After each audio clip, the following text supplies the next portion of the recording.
I'm doing a rundown on my burnout car today. That's what we're doing on YouTube, on my YouTube today. That's what's going on. So stay tuned, all right?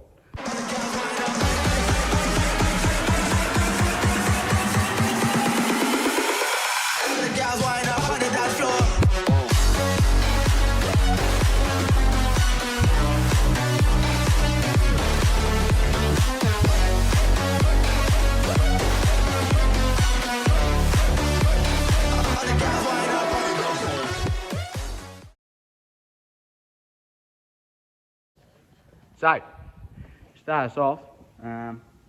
This car is a AU Falcon Ute, believe it or not. Started out life as a blue AU poverty pack AU Falcon, just a tradies Ute, manual, no aircon, very basic inside, just a pile of shit, so to speak. And I bought it out of was it on eBay or Gumtree or something when I was 14. I'm 24 now. I was 14, 15, so I've had it 9 years, going on 10 years. I bought it, and I bought it out of one of those sites out of a Newcastle car yard. Arrived here on a truck. There was a heap of shit. Heater core was busting out, it was rusty and whatever and that. But yeah, I bought an AU. I bought it as an AU. I really wanted a BA, but I couldn't afford a BA at the time. I was a first year apprentice. So what I did is bought an AU and cut the front end off and put a BA front end on it. Now people think that you can just bolt BA front ends on AUs. You can't do it because there'd be a lot more around if there was, if that was a thing you could do. But I sort of, as a kid, I started cutting it up and making it fit and whatever, and then it turned to shit. So what I did is we bought a brand new rad support, BA rad supports. How long ago it was, you could buy brand new BA rad supports off Ford. Bought one of them, and me and my dad sort of grafted it on in a weekend. Yeah, a bit rough because we are mechanics, but it still works. It's good, it's structural, it does everything it's meant to. So yeah, that's the rundown on the front end and whatnot. I've got to even prove it's an AU, not that I have to, but yeah, plates up there, it is an AU. Yeah, so that's the whole story with how I got it. So originally after that, what happened, the reason I bought it, I went to the Gold Coast 600 and with my mum and dad years ago, and I watched the V8 Utes. I thought they were cool as shit, they were the coolest thing out. So that's why I bought it. I was going to do hill climbs and stuff with it originally, and a bit of drifting and whatever. Because I had an EB Falcon where they had a V8. Me and my dad rebuilt the motor in that when I was a kid, and that was the first sort of V8 I'd ever had anything to do with. But yeah, so we rebuilt that and put in the EB and had heaps of fun with it, and then it just got to the point where I couldn't keep it. It's too rusty. It wasn't safe to be on the track. As silly as that sounds, I put in a photo here with the hectic paint job we did on it and whatever. Mind you, you're going to see that paint job and you're going to think that's fucking hideous, because it was, but it was really cool to a 14-year-old kid at the time. That was just the duck's gut. So anyway, so it left and this replaced it. We did the front end. I put a tub on it, put a C6 automatic out of an F-150 in it, and it sat in the shed for 6 years after. I lost interest in it, didn't do nothing to it, so I went home, and I was got to the point, we're going to just scrap it, we're going to get rid of it. And I thought that I entered Brashnats years ago, and I didn't have a car. I had this sitting in the shed, and I thought, I entered late, that's right, I entered late, and I rang them up and asked if I could, he's up there, if I could enter, and they let me enter. And if I hadn't let me enter, I probably would. I've got a HQ Ute that hasn't ever gone since I owned it. I've owned it just as long. I was going to do it up, but they let me run, so I had to get this going in 6 months. So I did that. Got it out of the shed then, and yeah, started working on it just by myself, doing my thing. I'd stay up here till 1, 2 in the morning, sort of thing. But yeah, so after 6 years of ownership, I finally got it back out of the shed and started working on it. And yeah, so that's the overview of it. I did have a have it for quite a while with V8s in it. I had a V8 in it, a 302 Windsor, that broke, and then, no, it wasn't that didn't actually break. The automatic gearbox broke in my first brash, and so I had to reverse off the track. I broke the forward drum in the C6, so we rebuilt that and put it back in. I then put a little blower under bonnet blower, a little supercharger on it then with a Phytech EFI 1200 horsepower bloody unit thing that they had. Put that on it, they worked good. Went to Summernats, 32 with that. Had some fun with it. I think it did a head gasket in all honesty, but it did get bloody hot. Yeah, it blew the reservoir, the header tank here, which I've now replaced obviously with the Starly one for that reason, so I don't blow them again. So I put that on, and then 2 weeks later I had to go to the Australian Burnout Championship that I entered. So in that time I advanced up the timing, put a smaller pulley on my blower, and then put it on E85, and it went great. Went up the clappers, blew it up, built another engine in that time, which was a 351 Windsor. We straight out to 396. It was a pretty serious engine. It was about, based on the maths of the whole engine and what it was, it would have been about 600 horsepower.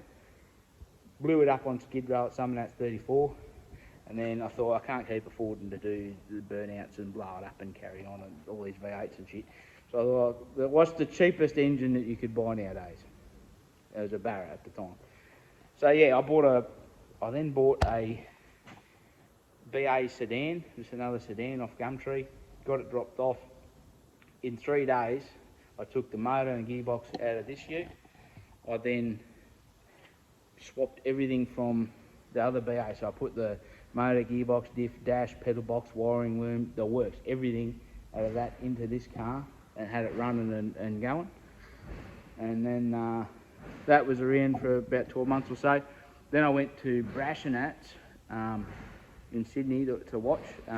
Went down with my mate's car Overkill, a twin turbo supercharged Cortina.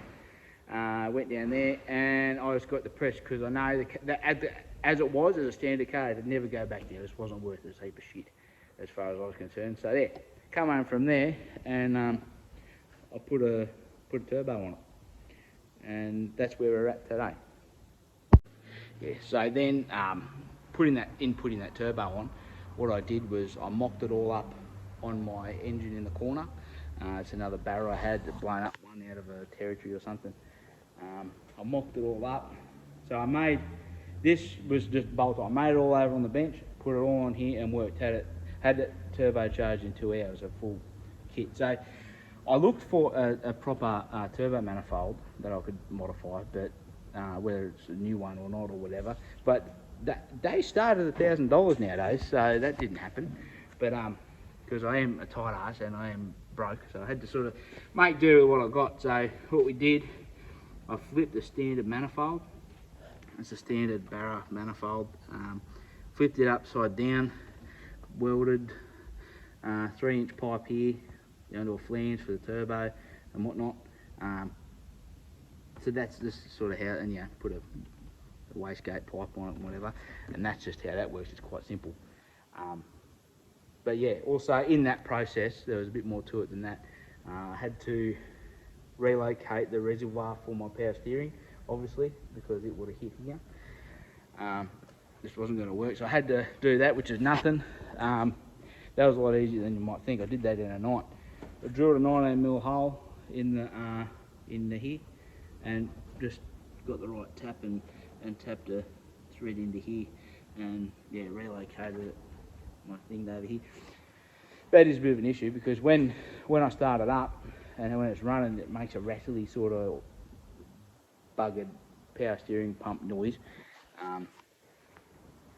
which isn't actually buggered. It's just the suction. I think the suction of that pump dragging the the oil down the pipe, because it sits low, the reservoir sits lower than the pump, but is what it is. There, regardless of whether that reservoir was in the right spot, we're going to blow up a pump anyway, so it is what it is. Yeah, so other than that, yeah, so the electronics, so I just looked at my computer and thought I'd talk about that. So the electrical side of it, and the tune and whatnot, I had Bill Hooton on Messenger, and I messaged him and I said, I want a tune put in a computer I'm going to send down out of a Ford Territory that you can see out there somewhere. There's a couple of them. Sent down that. I said, I want just you to make it go with a turbo on it, make it sort of somewhat safe. You know, it's safer than running it without a tune. So he did that. Meanwhile, I put a 2-bar map sensor in it,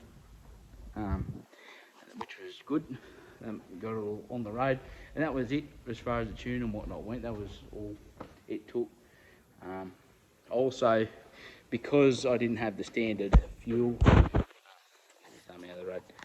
didn't have the standard fuel lines or anything in the car anymore. I had -8 hoses from the tank all the way up to here. I had to put it by another rail and make that work. Had a bit of a headache with the rails and whatnot, but yeah, to make that work, that's all I did. I put a new rail on it and a Turbo Smart fuel pressure reg, and yeah, just sort of hooked it all up, and that's the fuel system side of things done. All the standard injectors, standard engine. For now, it's a completely standard engine as it sits.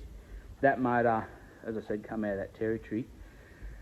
That had 160,000 Ks on it, and I replaced it because I had a gas motor in it, and that blew up, and it dropped the ring off number 4 piston, and yeah, so I ripped the motor out of that real quick. I had it changed in a weekend, and away I went again.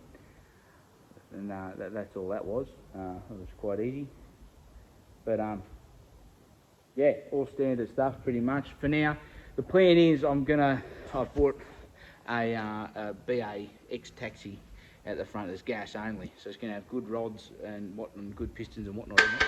So what the plan there is I'm going to put just the usual stuff: oil pump, valve springs, head studs, head gasket, and I'm also going to put a kit to it. So I'm going to put new rings, open up the ring gaps a little bit so I can get a bit more heat into it before it wants to lock up. Yeah, so that's what's going on there. And also, I've got an AU Falcon out the front. I've got a Ute.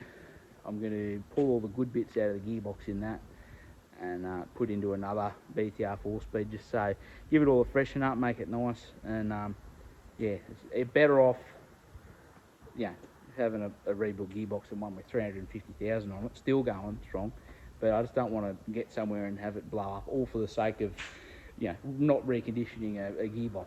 So that's the story with that. That's the upcoming plan of videos. But I'll show you my tray now. So that's my tray, obviously. What it is 5mm steel boxed around the tray, obviously made a square, and then I put the same material underneath going this way just to hold my fuel tank and all that sort of stuff. Other than that, I didn't really care. Like, it's all hollow under here because it doesn't need to have anything. All that was pretty cheap. This is all just made out of stuff we had laying around other than the guards. I sponsored them anyway. So yeah, a mate of mine, I made the tray and made it all work and hooked it up and that. Then I come to the point where I needed mud guards. So I talked to my mate Rodney, and he rolled me up some 8mm thick mud guards, which is bloody awesome. Like, they're strong as a bugger. You can jump on them and they will not break. Yeah, so they worked out good.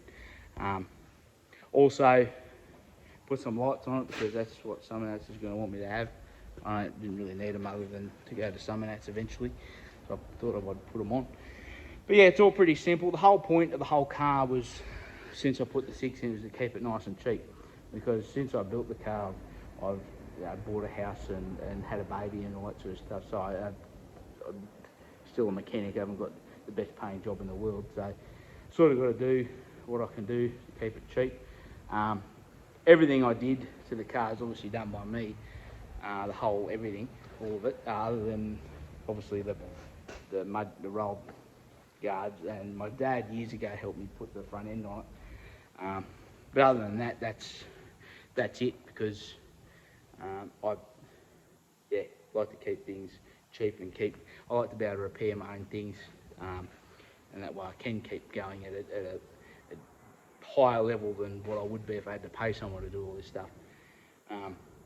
So yeah, from what I worked out, it was about, I think I paid, I don't know, $300 for the car originally, for another car that I swapped everything out of. So the BA I bought, I swapped everything into this car with, that was originally about $300. Had to buy a set of engine mounts, and that was barra converted. That was me finished.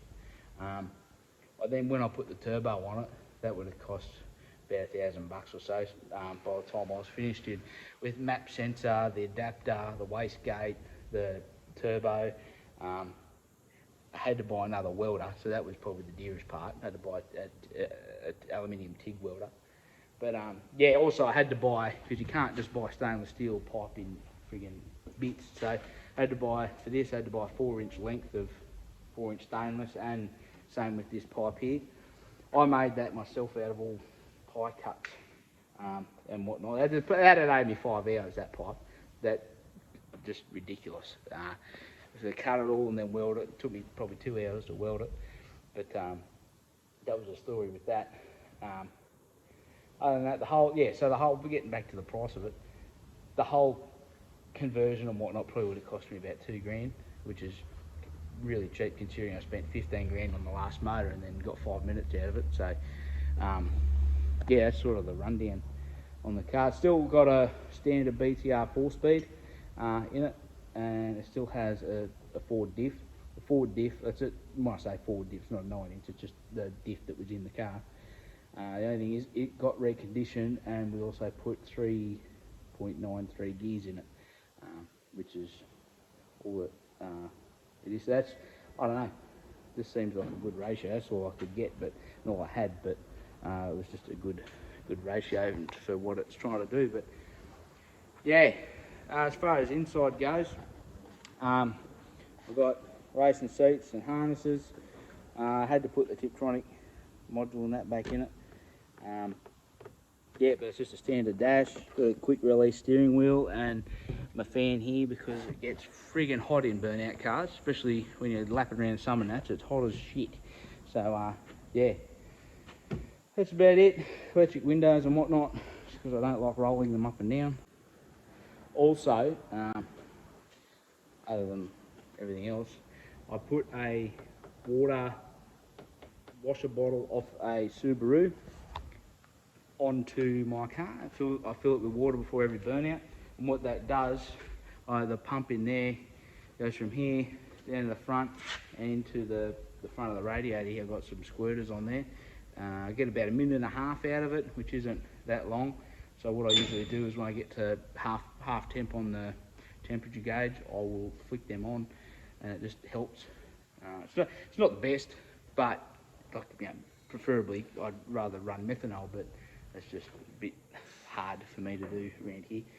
But that just sort of keeps it nice and cool, so to speak, for a little bit longer. The other thing, this is a vacuum pump.